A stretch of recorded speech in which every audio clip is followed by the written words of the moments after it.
Welcome students, RBSC online classes में स्वागत है आपका।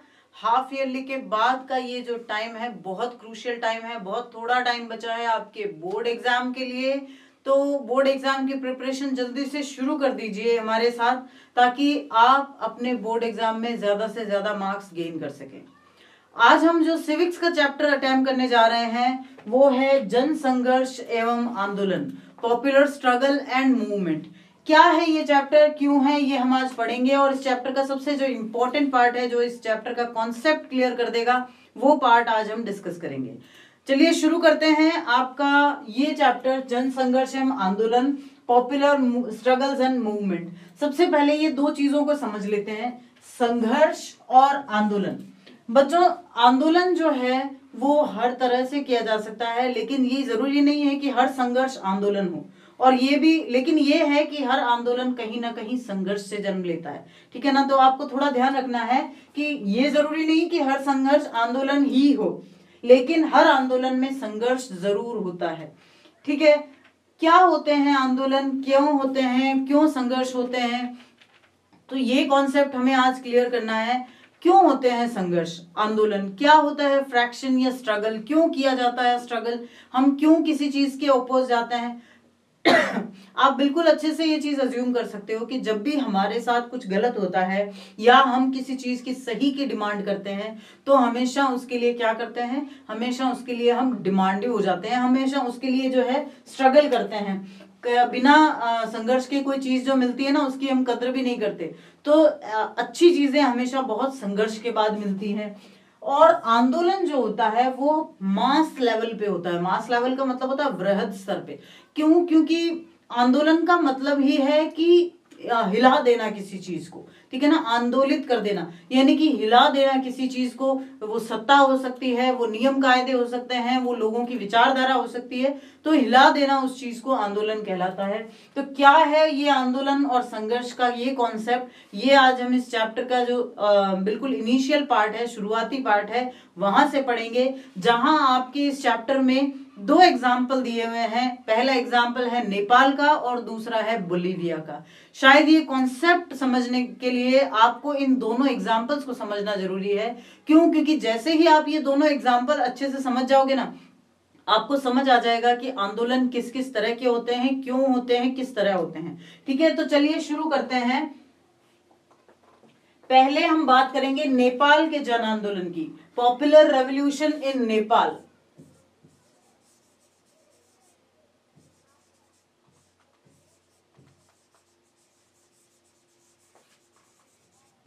पॉपुलर रेवोल्यूशन इन नेपाल, बड़ी ही इंटरेस्टिंग स्टोरी है नेपाल की। और नेपाल में ये रेवोल्यूशन क्यों हुआ, ठीक है ना, ये आंदोलन क्यों हुआ, लोकतंत्र की स्थापना के लिए, लोकतंत्र की स्थापना के लिए।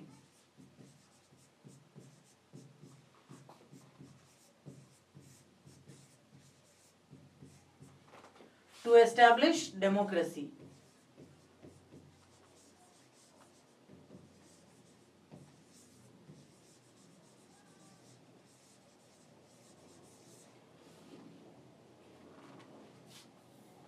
To establish democracy in Nepal. अब क्या वहां डेमोक्रेसी थी नहीं, क्यों वहां डेमोक्रेसी एस्टैब्लिश करने की जरूरत पड़ी, ये सब पढ़ेंगे। और साथ ही साथ ये जो पिक्चर देख रहे हो, देखो किस तरह इसमें गणतंत्र जिंदाबाद लिखा हुआ है। गणतंत्र क्या होता है, गणतंत्र या रिपब्लिक,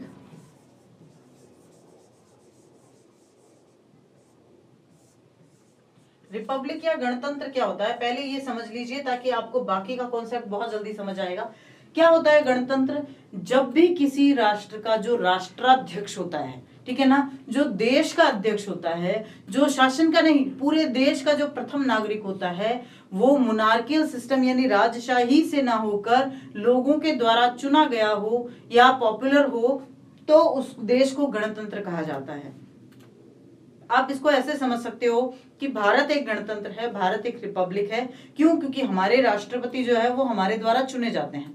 लेकिन ब्रिटेन लोकतंत्र तो है पर रिपब्लिक नहीं है। क्यों? क्योंकि उनके राष्ट्र के अध्यक्ष कौन है? वहां की रानी या राजा जो भी होते हैं, और वो चुने नहीं जाते, वो वंशानुगत होते हैं। ठीक है ना? तो नेपाल में ये जो लड़ा गया, ये जो आंदोलन किया गया, ये जो स्ट्रगल हुआ, ये संघर्ष हुआ गणतंत्र के लिए, डेमोक्रेसी के लिए। ठीक है ना? तो इसीलिए ये जो आप देख रहे हैं ना, ये पिक्चर, यहाँ पर एकदम साफ शब्दों में लिखा हुआ है गणतंत्र जिंदाबाद या गणतंत्र नेपाल। हमें गणतंत्र नेपाल चाहिए। ये सब क्यों चाहिए, क्यों किया, कैसे किया, किसने किया, इन सब की स्टोरी बड़ी इंटरेस्टिंग है। तो सबसे पहले वही स्टोरी लाइन हम पढ़ते हैं। चलिए शुरू करते हैं। तो नेपाल में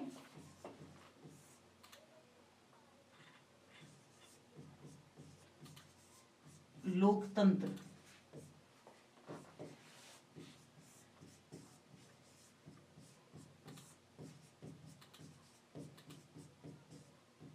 नेपाल में लोकतंत्र के लिए संघर्ष जो हुआ, बड़ी ही इंटरेस्टिंग स्टोरी है इसकी। सबसे पहले हम वहां से शुरू करते हैं कि नेपाल जो है वो क्या है? वो तीसरी लहर का देश है।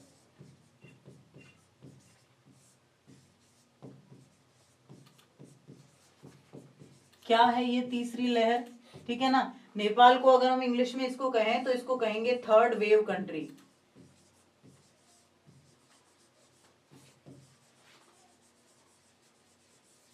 क्या होता है थर्ड वेव कंट्री का मतलब, या तीसरी लहर का देश? देखो बच्चों, जो लोकतंत्र की स्थापना हुई पूरी दुनिया में, आपको पता है हमेशा से लोकतंत्र था नहीं, पहले राजतंत्र था। तो ये जो लोकतंत्र की स्थापना हुई, ये स्टेप बाय स्टेप हुई। स्टेप बाय स्टेप से आप ऐसे समझो कि जो सेकेंड वर्ल्ड वॉर है, द्वितीय विश्व युद्ध से पहले,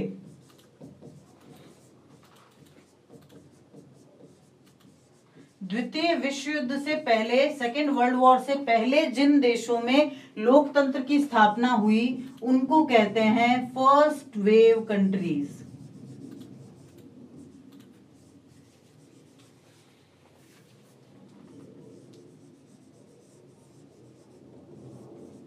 फर्स्ट वेव कंट्रीज यानी कि प्रथम लहर के देश। द्वितीय विश्व युद्ध के बाद, द्वितीय विश्व युद्ध के बाद जिन देशों में लोकतंत्र की स्थापना हुई, उनको कहा जाता है सेकेंड वेव कंट्रीज।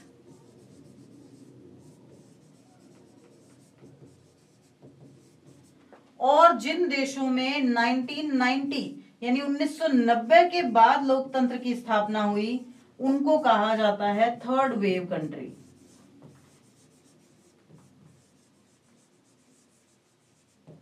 तो आप आसानी से इस शब्द को समझ सकते हो, यानी कि सेकेंड वर्ल्ड वॉर से पहले, जैसे कि ब्रिटेन है, फ्रांस है, जर्मनी है, यूएसए है, साथ साथ यूएसएसआर है, जहां पर सेकेंड वर्ल्ड वॉर से पहले ही लोकतंत्र की स्थापना हो गई थी, उनको कहा जाता है प्रथम लहर के देश।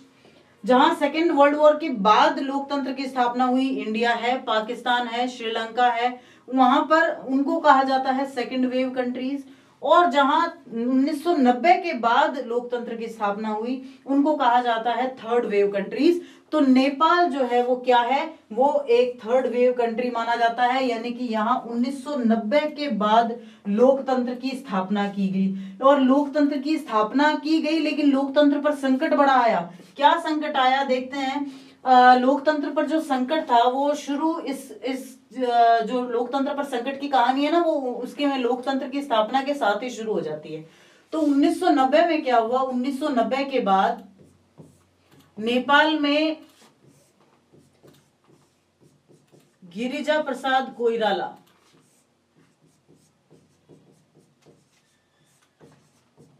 गिरिजा प्रसाद कोइराला जो है वो प्रधानमंत्री बने। गिरिजा प्रसाद कोइराला प्रधानमंत्री बने, और उस समय जो शासक थे नेपाल के, वो थे राजा वीरेंद्र।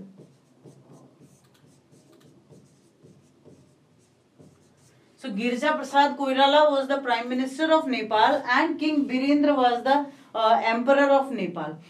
किंग बीरेंद्र, राजा बीरेंद्र जो थे वो कॉन्स्टिट्यूशनल मोनार्की में विश्वास रखते थे, यानी वो बिल्कुल वैसे ही सिस्टम में विश्वास रखते थे जैसा ब्रिटेन में हुआ था। ब्रिटेन में जब हमने फर्स्ट चैप्टर पढ़ा था तो पढ़ा था ना कि ब्रिटेन के राजा ने धीरे धीरे अपने सारे अधिकार जो है संसद को हैंड ओवर कर दिए थे। तो ठीक वैसे ही राजा बीरेंद्र भी इस बात में विश्वास रखते थे कि राजा की जो शक्तियां हैं वो धीरे धीरे जनतंत्र को दे दी जाए। यहाँ आपको दो चीजें पढ़ने को मिलेंगी। एक है एब्सोल्यूट मोनार्की, या जिसको हम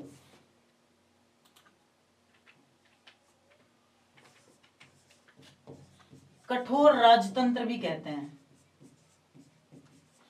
और एक है कॉन्स्टिट्यूशनल मोनार्की,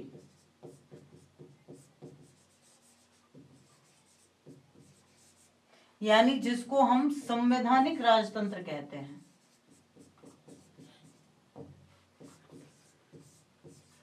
क्या फर्क है इन दोनों में? दोनों ही तो राजतंत्र है, दोनों ही तो राजा का शासन है, लेकिन जब राजा के ऊपर कोई भी कानून ना चले तो उसको कहा जाता है कि कठोर राजतंत्र है, एब्सोल्यूट मोनार्कियल सिस्टम है।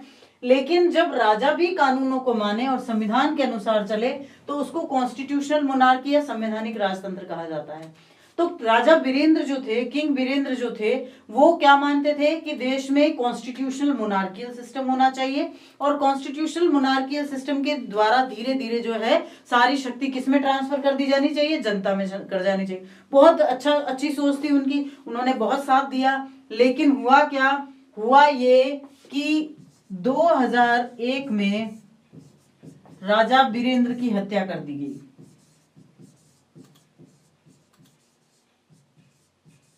राजा बीरेंद्र की हत्या कर दी गई।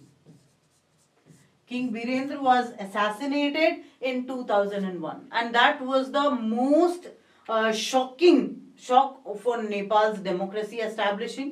तो ये नेपाल की डेमोक्रेसी के जो स्थापना हो ही रही थी उसके लिए एक बड़ा झटका सा था कि 2001 में राजा बीरेंद्र की हत्या कर दी गई। उनके बाद में जो राजा बने वो थे राजा ज्ञानेंद्र।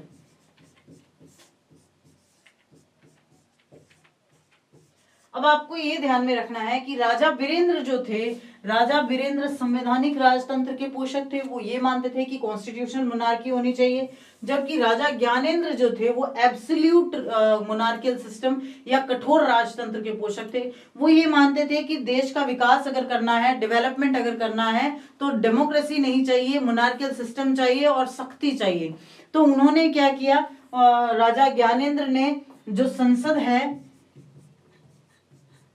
संसद को भंग किया, संसद को भंग कर दिया और प्रधानमंत्री को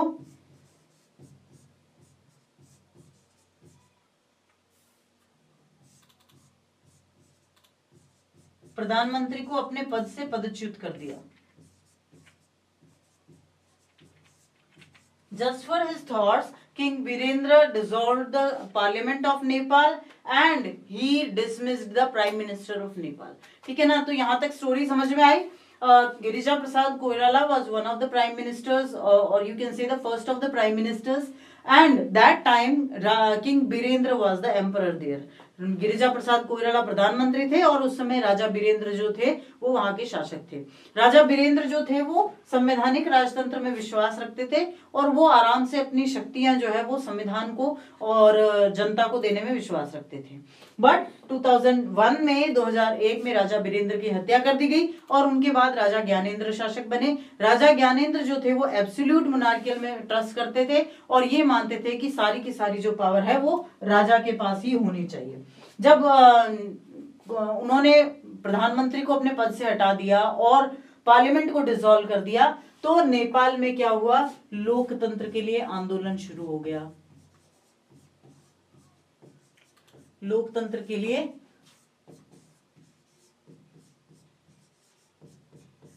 आंदोलन या रेवोल्यूशन शुरू हो गया। नेपाल में लोकतंत्र के लिए आंदोलन शुरू हो गया। ठीक है, अब आप इस चीज को ऐसे समझिए कि ये जो आंदोलन है, जो हम ये कह सकते हैं pro democratic,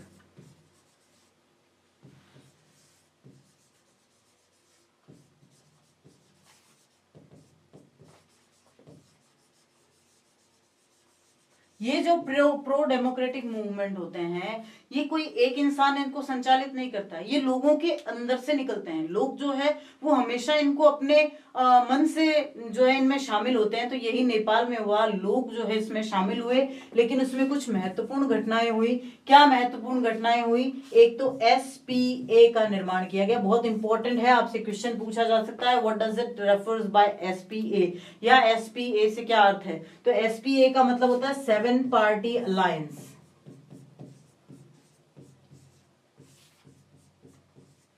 7 party alliance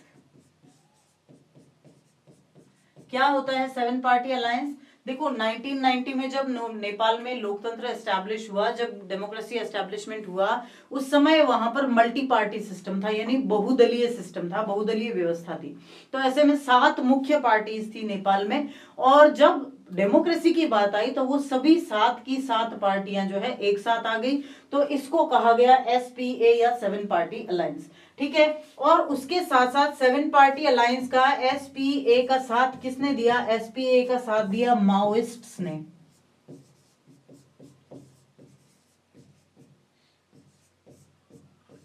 Maoists ने इसका साथ दिया। माओइस्ट्स क्या होते हैं? माओइस्ट्स कौन होते हैं? वो जो चीन की कम्युनिस्ट जो माओवादी धारणा है उनको मानने वाले लोग जो है माओइस्ट कहलाते हैं। तो इस SPA का साथ दिया माओइस्ट्स ने, और इस तरह नेपाल में एक जन आंदोलन शुरू हो गया। इसको सिर्फ आंदोलन नहीं कह सकते, इसको कहते हैं जन आंदोलन, ठीक है। एक जन आंदोलन शुरू हो गया, यानी नेपाल की पूरी जो जनता थी वो इस आंदोलन में अपने नेताओं का साथ दे रही थी। पूरी जनता ये चाहती थी कि हमारे देश में क्या हो, गणतंत्र स्थापित हो जाए, हमारे देश से राजाशाही का नाम हट जाए, ठीक है। तो इस तरह से ये सब शुरू हुआ, और अब मार्च में ये सब शुरू हुआ, मार्च 2006 में, और 24 अप्रैल 2006 24 अप्रैल 2006 जो है वो राजा को अल्टीमेटम दिया गया था कि आप 24 अप्रैल तक कोई ना कोई फैसला ले लीजिए, नहीं तो फिर जनता अपना फैसला खुद करेगी। कब दिया गया था? 24 अप्रैल 2006 को। और फाइनली राजा को लोगों के सामने झुकना पड़ा, लोगों की सारी शर्तें माननी पड़ी, और फिर उसके बाद क्या किया गया? राजशाही को नेपाल से खत्म कर दिया गया। और राजशाही को नेपाल से खत्म करने के बाद वहां पर जो है डेमोक्रेसी या लोकतंत्र की स्थापना की गई, और नेपाल को जो है गणतंत्र बनाया गया, ठीक है ना। यानी कि वहां का जो मुखिया होगा शासन का भी और देश का भी वो चुना जाएगा, ठीक है, गणतंत्र बनाया गया। लेकिन इसमें आपको एक चीज और याद रखनी है कि ये 2006 में हो गया था, लेकिन नेपाल का जो वहां का संविधान है, जो कॉन्स्टिट्यूशन है, वो 2015 में बनकर तैयार हुआ था, और अब उसी के अकॉर्डिंग शासन किया जा रहा है। तो है ना इंटरेस्टिंग ये स्टोरी कि किस तरह से राजा की हत्या कर दी गई, दूसरा राजा बना, उसने ये सब एक्सेप्ट करने से इनकार कर दिया, जन आंदोलन हुआ, जन आंदोलन में किन्होंने इसका साथ दिया।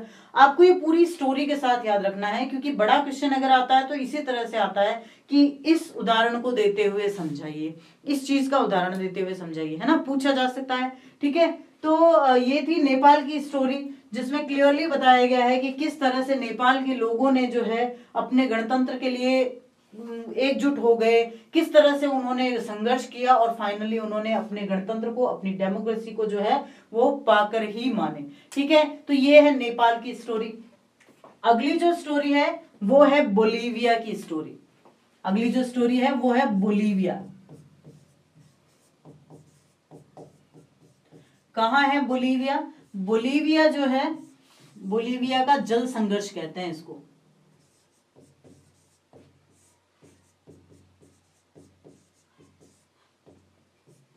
बोलीविया का जल संघर्ष। बोलीविया कहाँ है? देखिए ऊपर ब्राजील है, ठीक है, इस तरफ पेरू है, पैराग्वे है, चिली है, यानी ओवरऑल बोलीविया जो है वो दक्षिण अमेरिका महाद्वीप में है, दक्षिणी अमेरिका के महाद्वीप में है। दक्षिण अमेरिका में एक देश है बोलीविया, बहुत शांत देश है, बहुत ज्यादा वहां पर उठापटक नहीं होती है राजनीतिक, लेकिन फिर भी वहां पर क्या हुआ, जन संघर्ष हुआ। जो क्यों था, वो जल के लिए संघर्ष था, ठीक है ना। जल संघर्ष हुआ, किसने किया, जन संघर्ष के रूप में किया। जन संघर्ष हुआ जल संघर्ष के लिए, ठीक है ना। तो आप इसको इस तरह से याद रख सकते हो, ताकि ये जो वर्ड प्ले है ना, ये आपको याद रखने में मदद करेगा। अब बोलीविया की क्या स्टोरी है, एक बार जरा देख लेते हैं। बोलीविया में हुआ ये था,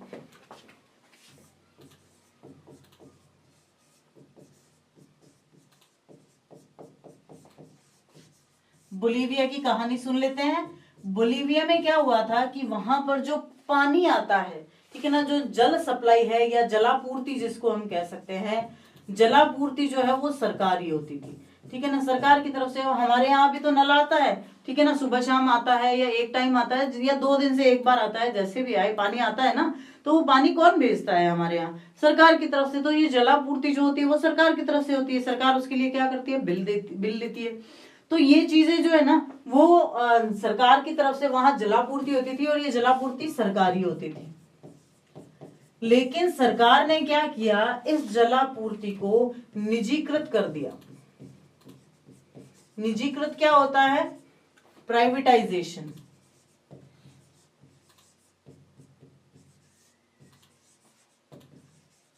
प्राइवेटाइजेशन इसका कर दिया। इसका मतलब क्या है कि प्राइवेट कंपनीज के जो लोग हैं वही आपके घरों में पानी भेजेंगे और वही बिल लेंगे। तो वो कितना बिल लेते हैं और ये सब, और ये जो प्राइवेटाइजेशन हुआ, ये प्राइवेटाइजेशन कहीं ना कहीं यूएसए के दबाव में किया गया था, ठीक है ना, यूएसए के दबाव में किया गया था ये प्राइवेटाइजेशन या निजीकरण जो किया गया था वो, ठीक है। अब इससे लोगों को क्या नुकसान हुआ, जहां पहले उनका महीने भर का बिल 1000 रुपए का आता था, वहां वो बिल कितने का आना लग गया, लगभग 5000 का बिल आने लग गया। अब आप समझो कि कितना फर्क पड़ गया लोगों के, कि जहां 1000 रुपए में वो महीने भर के लिए पानी काम में लेते थे, अब वो 5000 रुपए ले रहे हैं। तो लोगों को परेशानी तो होगी कि सीधे सीधे जो है वो 400 गुना बढ़ गया इनके पानी का भाव। और पानी ऐसी चीज है जो बिल्कुल एसेंशियल होती है, हमारे लिए बहुत जरूरी होती है, बल्कि पानी के बिना हम डे टू डे वर्क नहीं कर सकते। तो पानी बहुत जरूरी होती है, अब वो चाहिए भी, और इतना महंगा लोग लें कैसे। तो इस वजह से लोगों ने क्या शुरू कर दिया, लोगों ने जन संघर्ष शुरू किया। लोगों ने जन संघर्ष शुरू किया, और बोलीविया का ये जन संघर्ष क्या कहलाया, बोलीविया का ये जन संघर्ष जल संघर्ष कहलाया। बोलीविया का ये जन संघर्ष जल संघर्ष कहलाया। ये वाटर स्ट्रगल या वाटर वॉर की ये स्टोरी कहलाती है। फिर हुआ क्या, आखिरकार सरकार को ये शर्तें माननी पड़ी लोगों की, और फिर आखिरकार वापस से इस प्राइवेटाइजेशन को रद्द करना पड़ा, और इससे लोगों की जीत हुई। देखो किस तरह से वहां पर लोगों ने सिर्फ संघर्ष नहीं किया था, वो संघर्ष तो हमने देखा ही था कि किस तरह से लोग तख्तियां लेके खड़े हैं। देखो ये जो लोग संघर्ष कर रहे हैं सभी बोलीविया के जल संघर्ष की ही पिक्चर्स हैं, लेकिन इसके साथ साथ अखबार भी पीछे नहीं रहे, और किस प्रकार से उन्होंने कार्टून्स बनाकर छापे कि देखो लोग प्राइवेटाइजेशन की वजह से जो आम आदमी है वो तो बिना पानी के रह रहा है, और वो जो पानी है इस तरह बॉटल्स में भरकर भेजा जा रहा है, या फिर टपकते नल के पास इंसर्ट कॉइन, यानी कि आप पैसा दो तभी आपको पानी मिलेगा, वरना पानी नहीं मिलेगा। तो ये सब चीजें जो है वो जन संघर्ष को प्रेरित कर रही थी। अब हमें कंक्लूजन देखते हैं कि क्यों हमने ये पढ़ा, ठीक है ना।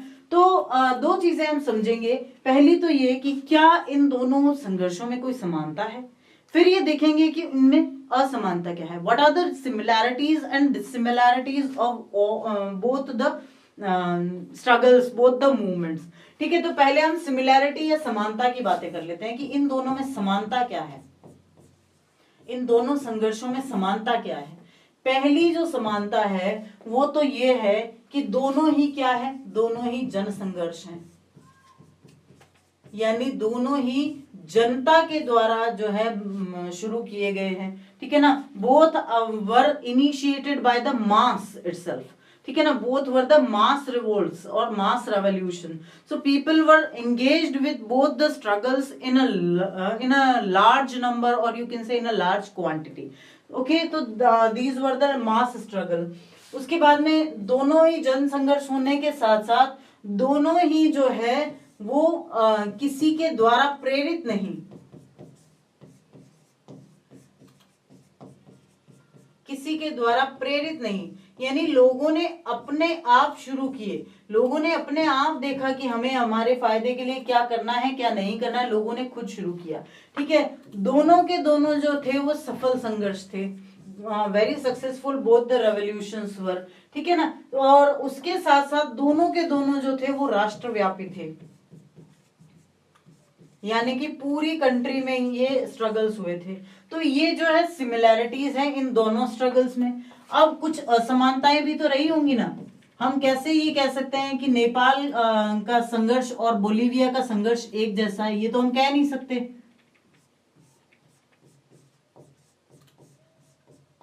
तो क्या असमानताएं रही? एक तो पहली बात की, नेपाल में जो संघर्ष हुआ वो किस लिए हुआ?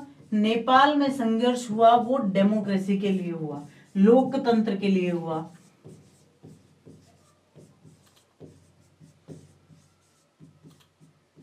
ठीक है, दूसरा बोलीविया में जो संघर्ष हुआ वो क्यों हुआ? वो चुनी हुई सरकार के खिलाफ हुआ, किसी चुनी हुई सरकार के खिलाफ हुआ।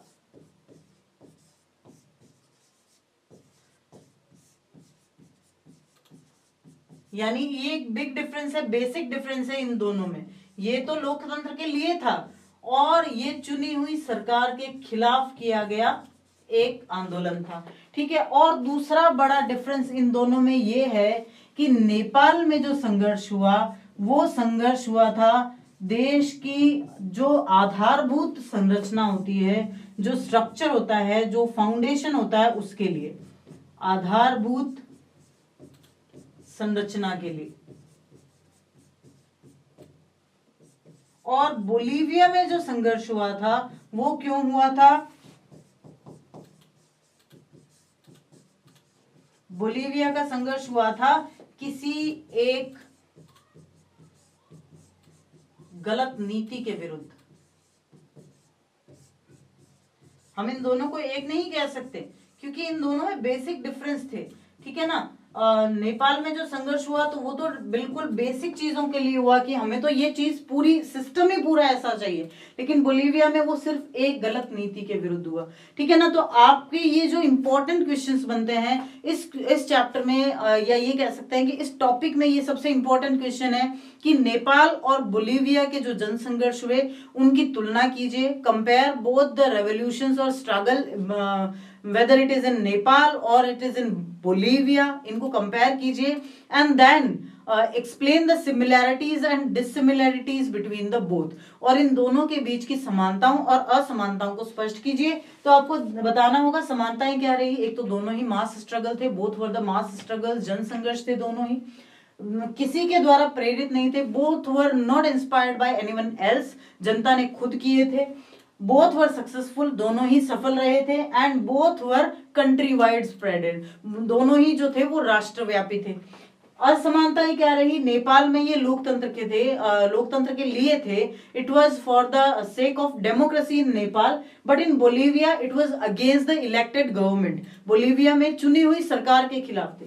नेपाल में ये आधारभूत संरचना को स्थापित करने के लिए थे, it was there to establish the fundamental structure, but Bolivia में ये किसी एक गलत नीति के विरुद्ध थे, सिर्फ एक पार्ट के विरुद्ध थे और वो पार्ट हटवा दिया गया। ठीक है ना, तो ये बहुत इंपॉर्टेंट क्वेश्चन बनता है इस टॉपिक में से अब तक जो हमने पढ़ा। ठीक है, तो जल्दी ही मिलेंगे इस चैप्टर के अगले पार्ट के साथ। होप कि आपको आज की स्टोरी समझ में आ गई होगी। ठीक है ना, तो जल्दी ही मिलते हैं अगले पार्ट में जहां हम इस चैप्टर के बाकी की एलिमेंट्स को डिस्कस करेंगे। तो जल्दी मिलेंगे, तब तक के लिए थैंक यू।